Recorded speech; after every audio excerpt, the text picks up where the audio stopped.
ये पैक हो रही है ताज़ी हरी मिर्च। और जो भी लोग बिल्कुल ताज़ी वाली हरी मिर्च लेते हैं तो वो लोग जान लें कि ताज़ी हरी मिर्च तैयार हो गई है। ताज़ी वाली हरी मिर्च का अचार तुरंत लेने के लिए तुरंत हमको फ़ोन करें, व्हाट्सएप करें या फिर घर पे आके प्राप्त कर लें।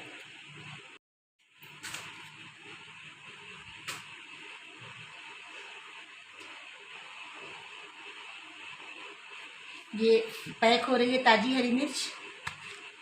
और जो भी लोग बिल्कुल ताज़ी वाली हरी मिर्च लेते हैं तो वो लोग जान लें कि ताज़ी हरी मिर्च तैयार हो गई है। ताज़ी वाली हरी मिर्च का अचार तुरंत लेने के लिए तुरंत हमको फ़ोन करें, व्हाट्सएप करें या फिर घर पे आके प्राप्त कर लें।